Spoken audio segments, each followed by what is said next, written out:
श्रीमदे रामानुजाय नमः। श्रीमदे निगमान्त महादेशिकाय नमः। श्रीमदादिवन् षडकोपयतीन्द्र महादेशिकाय नमः। श्रीमदे श्रीलक्ष्मीनृसिंहदिव्यपादकादेवः श्रीवन् षडकोप श्रीनारायण यतीन्द्र महादेशिकाय नमः। श्रीमदे शिवन् षडकोप श्रीरङ्गनाथ यतीन्द्र महादेशिकाय नमः। कूजं तं राम रामेति मधुरं मधुराक्षरम् आरुह्य कविताशाखां वन्दे वाल्मीकिकोकिलं। रामाय रामभद्राय रामचन्द्राय वेदसे रघुनाथाय नाथाय सीताय पदये नमः। श्रीराम राम रामेति रमे रामे मनोरमे सहस्रनाम तत्तुल्यं रामनामवरानने। यत्र यत्र रघुनाथकीर्तनं तत्र तत्र कृतमस्तकाञ्जलिं भाष्ववारि परिपूर्णलोचनं मारुतिं नमत राक्षसान्तकम्। అందరికీ శ్రీరామనవమి శుభాకాంక్షలు. పోయిన సంవత్సరం 9 రోజు మన ఛానల్లో వసంత నవరాత్రి సందర్భంగా శ్రీరామనవమి సందర్భంగా 9 రామగుణ అనుభవం వీడియో ఇప్పుడు కూడా మన వీడియోలో యూట్యూబ్లో ఛానల్లో ఉంది. చిన్న చిన్న వీడియోస్, అది కావాల్సిన వారు అది కూడా చూడవచ్చు. ఈ సంవత్సరం శ్రీరామ సందర్భంగా అదే శ్రీరామ గుణానుభవంలో ఇంకొక ఘట్టం. రామ గుణ అనుభవం మాత్రం కాదు, ఇది రామ గుణ అనుభవంతో ఇప్పుడు ఈ మోడర్న్ వరల్డ్లో, ఇప్పుడు కలియుగంలో, ఇప్పుడు ఉన్న మన ప్రాబ్లంలో రామగుణం పెట్టుకొని మనం ఎలా ఈ ప్రాబ్లం నుంచి మనం బయటికి రావచ్చు, రామగుణం పెట్టుకొని మనము ఇప్పుడు ఉన్న ప్రస్తుతం ఉన్న మన ప్రాబ్లమ్స్ అన్ని ఎలా సాల్వ్ చేయవచ్చు. అందరూ ఇప్పుడు చెప్తున్నారు modern problems requires modern solution. మన సంప్రదాయంలో అది అవసరమే లేవు. మోడర్న్ సొల్యూషన్, ఎంత మోడర్న్ ప్రాబ్లం వచ్చినా కూడా we have old solutions which will always give effect. ఈ వీడియోలో 2-3 రామ గుణానుభవంలో మనం ఇప్పుడు ఎలా వాడవచ్చు అది చూడకపోతున్నాము. దాంట్లో ரொம்ப ముఖ్యమైన రాముడికున్న ముఖ్యమైన ఒక గుణం, వాల్మీకి మీ అందరూ తెలుసు 24 శ్లోకం చేసిన వారు రామాయణం. ఆ వాల్మీకి ఆది కవి అని పేరు ఆయనకి. ఆయన చెప్తున్నారు రాముడు వారు ఎలా అంటే వాక్మీ శ్రీమాన్ అని అన్నారు. అంటే రాముడికున్న వాక్ చాతుర్యం, వాక్ వన్మయే ఒక శ్రీమత్వమా రాముడికి ఉంది అని అన్నారు. అంటే మంచి మాట్లాడుతున్నారు, సరిగా మాట్లాడుతున్నారు, సందర్భం చూసుకొని మాట్లాడుతున్నారు. మనం 2-3 విషయాలు అదే ఇప్పుడు మనకు చూడండి, మన ప్రాబ్లం ఇప్పుడు లోకంలో మన అందరికీ ఇప్పుడు జరుగుతున్న అంది ఆ ప్రాంతంలో ఒక యుద్ధం జరుగుతుంది కదా, అదివరకు మెయిన్ ఏంటంటే వాక్దా. ఒక్కొక్కడు ఏదేదో మాట్లాడుతున్నారు, కోపం వస్తుంది, దానివల్ల ప్రాబ్లం వస్తుంది. సో మాట్లాడే విషయం సరిగా మాట్లాడితే ప్రాబ్లం నుంచి మనం బయటికి రావచ్చు, ప్రాబ్లం లోపల మనం పోలేకుండా మనం కాపాడవచ్చు. రాముడు వారికి మాట్లాడలే ఇంకొక పేరు అంటే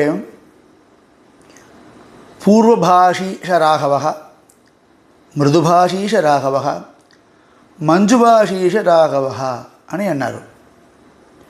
రాఘవన్ అదే రాముడు పూర్వభాషి అని పేరు. అంటే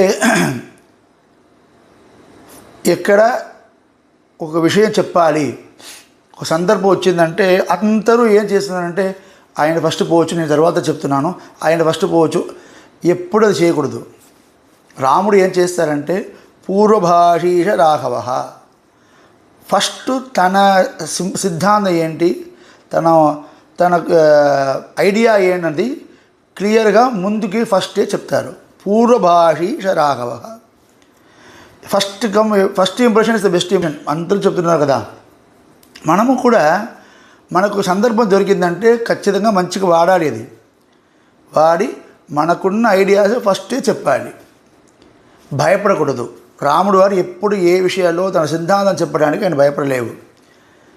అదేవిధంగా మంజుభాషీష రాఘవ, ఒకవారికి మంచి చెప్తున్నామంటే కఠినమైన వర్డ్స్ యూజ్ చేయకూడదు.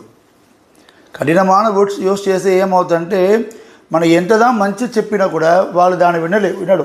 ఎందుకంటే గట్టిగా చెప్తే అందరూ అనుకున్నారు గట్టిగా చెప్తే అందరు వింటారని. అది కాదు, మంచిగా చెప్తే వింటారు. మంజుభాషీష రాఘవ మృదుభాషీష రాఘవ. మృదుభాషం అంటే ఆయన రాముడు మాట్లాడు వాళ్ళకి ఎలా ఉందంటే ఒక పీకాక్ ఫెదర్తో స్పరిశం చేసినలాగా ఉంది వాళ్ళకి, అంత మృదువుగా మాట్లాడుతున్నారు. స్వామి ఊరికే మీరు చెప్తే చాలా. ఇది ఎక్కడ రాముడు చూపించారు అంటే ముఖ్యమైన ఘట్టం ఎక్కడ విభీషణ శరణాగతి. అక్కడ ఇంకా రాముడు లంకెకి పోలేవు, అక్కడ ఏం యుద్ధము ఎలా రావణేశ్వరుడు ఇది ఏమీ తెలియదు. అప్పుడు విభీషణుడు శరణాగతికి వచ్చారు. విభీషణుడు శరణాగతికి వచ్చినప్పుడు తనతో 4 రాక్షసులు తీసుకొచ్చి రాఘవం శరణం గదహ అని అన్నారు. అప్పుడు సుగ్రీవు నుంచి అందరూ వాన శ్రేష్ఠాలు అందరూ ఏం చెప్తారు, వానరోత్తములు అందరూ ఏం చేస్తారు, లేదు ఈయన సరిహాన కాలంలో రాలేదు, ఈయనకు ఖచ్చితంగా మనము శిక్ష ఇచ్చేసి సంహారం చెయ్యాలి అని అన్నారు. కానీ రాముడికి ఏంటంటే శరణాగత వత్సలుడు కదా. తన దగ్గర ఒక శరణాగతి చెప్పిన తర్వాత ఆయన వదిలేయడం రాముడు వారికి కుదరదు. చక్రదేవ ప్రపన్నాయ తవాస్వీదిశయాచదే అభయం సర్వభూతేభ్యో దదామి ఏదత్ వ్రతం మమ అని చెప్పినవారు కదా. సో తన దగ్గరన ఎవరు శరణాగతిని వచ్చారో ఆయన వదిలేయడం రాముడు వారికి కుదరదు. కానీ ఇది ఈ ఘట్టంలో మన అందరికీ వచ్చేసిన ఘట్టం. ఇక్కడ మన సిద్ధాంతం వీ హ్యావ్ సమ్ ఐడియాస్, మనకు ఒక ఐడియా ఉంది. కానీ ఈ పక్కం మనకి తెలిసిన వారు, మన పైన చాలా ప్రేమించిన వాడు, they will say some opposite things. మనం ఏం అనుకున్నామో దానికి ఎదురుగా వాళ్ళు చెప్తారు. వాళ్ళు కూడా మన మంచి కోసమే చెప్తారు. ఇప్పుడు సుగ్రీవుడికి విభీషణమైన పగలేవు. విభీషణ్ వల్ల రాముడి వారికి ఆపత్తు రాకూడదు, அதுதான் సుగ్రీవునోட థాట్. ఇది రాముడికి తెలుసు. రాముడు నువ్వు పేచి నేను విన్నాను, ఏంటంటే రాముడు చక్రవర్తి, నువ్వు మాట నేను వినడానికి నాకే అవసరం, నువ్వు ఆ పక్కన వెళ్ళు, నేను విభీషణ శరణాగతి అక్సెప్ట్ చేస్తున్నాను చెప్పొచ్చు. రాముడు వారికి ఆ శక్తి ఉంది. ఆయనే చక్రవర్తి తిరుమహన్, ఆయన ఏం చెప్తే అదే శాసనం. కానీ రాముడు ఏం చేస్తారంటే అలాంటి చేయలేవు. మనం ఏం చేస్తున్నాం అంటే మనకు ఒక ఐడియా ఉంది అంటే మన పక్కన మన కోసం ఉన్నవారు, మన ప్రేమించిన వాడు అందరినీ వదిలేసి వాళ్ళతో గొడవ పెట్టుకొని మనం మన ప్రియమైన కార్యం మనం చేస్తున్నాం కదా. అలాంటి చేయకూడదు. అంటే వాళ్ళకి మనపైన విరోధం కాదు, వాళ్ళు కూడా ఎందుకు చెప్తున్నారు, మన ఐడియాస్ గురించి వారికి సరైన క్లారిటీ లేవు. మన ఐడియాస్ గురించి వాళ్ళకి మనం క్లారిటీ ఎవరు ఇవ్వాలి, మనమే ఇవ్వాలి. ఆ రెస్పాన్సిబిలిటీ మనది. చాలామంది ఏం చేస్తారంటే ఆ రెస్పాన్సిబిలిటీ తీసుకోవడానికి లేవు. అదే నువ్వు పక్క వెళ్ళండి, నువ్వేం తెలుసు, ఇలాంటి ఎదురు మాట్లాడుతున్నాం. పెద్దవారు కూడా మర్యాద లేకుండా మాట్లాడకూడదు జరుగుతుంది. అలాంటి లేకుండా రాముడు వారు ఈ సిచ్యువేషన్లో ఈ పక్కం విభీషణును ముఖ్యం, ఈ పక్కం సుగ్రీవును ముఖ్యం. రెండు పేరు ఆయన సమాధానం చేసుకొని విభీషణ శరణాగతిని సక్సెస్ చెయ్యాలి, గెలుపు చేయాలి కదా. అప్పుడు అందరూ అన్ని వానరోత్తములు చెప్తున్నారు ఆయన ఒప్పుకూడదు, ఆయన సంహారం చేయాలి అన్నీ చెప్పిన తర్వాత రాముడు చెప్పిన మాటలు ఈ వాల్మీకి రామాయణంలో విభీషణ శరణాగతి యుద్ధకాండంలో ఉన్న ఒక శ్లోకం. మమాభి తు వివక్షాస్తి కాచిత్ ప్రతి విభీషణం శృతమిచ్చామి తత్సర్వం భవద్భిః శ్రేయసి స్థితైః. అందరూ తెలుసుకోండి, రాముడు వారిదా అందరికీ చక్రవర్తి. 2-3 సార్లు చెప్పిన, ఎందుకంటే ఇవి ముఖ్యమైన వర్డ్. అది అందరికీ హెడ్ ఆఫ్ ది డిపార్ట్మెంట్ రాముడే. ఆయన అన్ని వానరోత్తముల దగ్గర చెప్తున్నారు ఏని మమాభి అంటే, ఏ వానరోత్తమా మీరందరూ విభీషణ గురించి చెప్పారు కదా, నేను వింటాను కదా. ఇది ఒక ఆర్గ్యుమెంట్ జరిగినప్పుడు ముఖ్యమైన ఒక విషయం వీ హ్యావ్ టు ఫాలో. ఏదంటే ఎదురు ఉన్నవారు మాట్లాడుతున్నారు అంటే వాళ్ళు మాట్లాడిన వరకు మనం వెయిట్ చెయ్యాలి. మధ్యలో మనం మాట్లాడితే మన దగ్గర విషయం లేవు అని అంటాం. మన ఇద్దరు మాట్లాడుతున్నారు, ఇద్దరితో ఆర్గ్యుమెంట్ అవుతుంది. Even it is very very positive argument ఏమైనా ఉండవచ్చు. కానీ ఎదురు ఉన్నవారు మాట్లాడిన వరకు మనం మాట్లాడకూడదు. మనం మాట్లాడిన పోదు గట్టిగా అదే మాటలు వాళ్ళు చెప్పాలి. మీరు మాట్లాడము, నేను ఊరుకో ఉన్నాను కదా, నేను ఒక 5 నిమిషం నాకు ఇవ్వండి, నేను మాట్లాడుతున్నాను, తర్వాత మీరు మాట్లాడండి. ఇప్పుడు మాట్లాడుతుందా 2 పేరోட ఐడియాస్ లోపు బయటకు వస్తుంది. 2 పేరు దాన్ని కలుసుకొని ఏది మంచిది అని డిసైడ్ చేసుకోవచ్చు.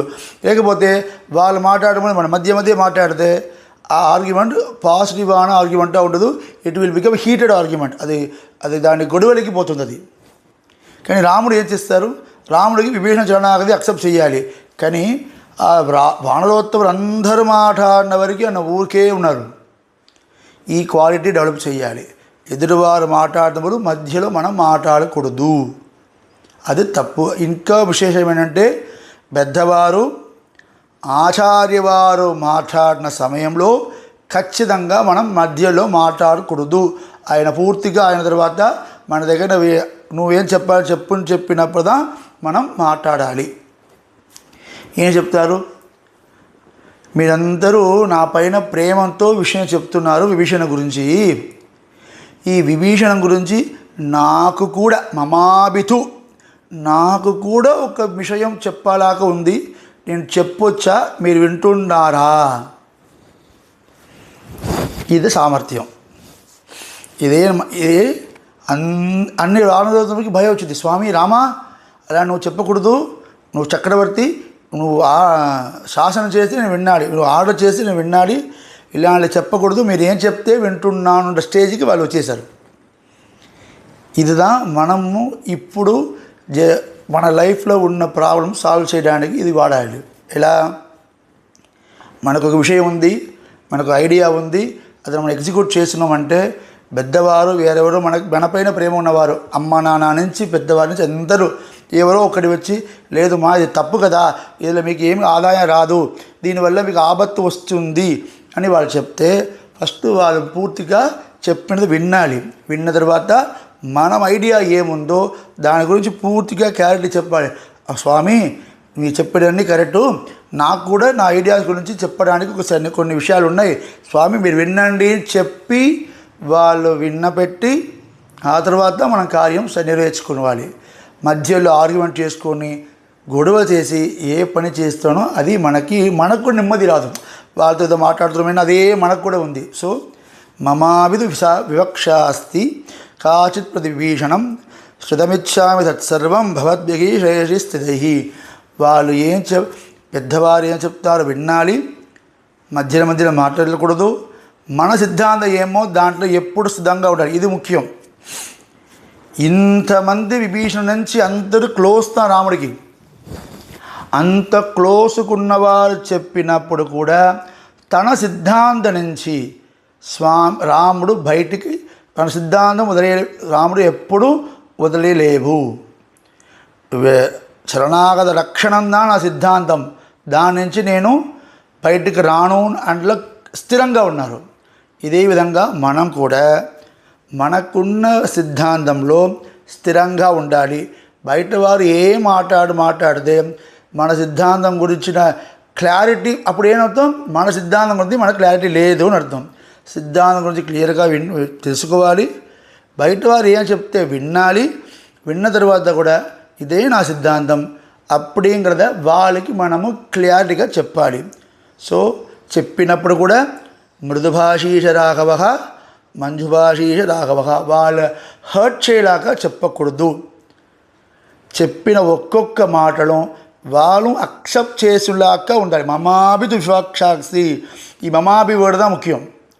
ఎంత దూరం తన కింద పెట్టుకొని నాకు కూడా ఉంది అని చెప్తే ఎలా వాళ్ళు ఎంత దూరం భవ్యంతో రాముడు చెప్తున్నారు చూడండి. ఆయన చక్రవర్తి, అప్పుడు కూడా రాముడు భవ్యంతో చెప్తున్నారంటే మనము పెద్దవాళ్ళ దగ్గర భవ్యంగా మన సిద్ధాంతం చెప్పి వాళ్ళ ఆశీర్వాదంతో మన కార్యం మనము నెరవేర్చుకోవాలి. ఇది ఈ శ్రీరామనవమి సందర్భంగా మనందరూ రాముడు వారి దగ్గర నుంచి నేర్చుకోవడం ముఖ్యమైన విషయం. పూర్వభాషీష రాఘవ, మంజుభాషీష రాఘవ, మృదుభాషీష రాఘవ. నిదానంగా మాట్లాడండి. లోకంలో ఏ ప్రాబ్లం వచ్చినా కూడా నిదానంగా మనం మాట్లాడితే ఖచ్చితంగా దాని నుంచి మనం బయటికి రావచ్చు. అందరికీ ఈ మాట్లాడ ధైర్యం, ఈ సామర్థ్యం రాముడు సీతారాముడు అందరికీ ఇవ్వాలని ఆ సీతారాముడు పాదాల దగ్గర ప్రార్థన చేసుకొని శ్రీమదే రామానుజాయ నమః, శ్రీమదే నిగమాంత మహాదేశికాయ నమః, అస్మద్ గురుభ్యో నమః.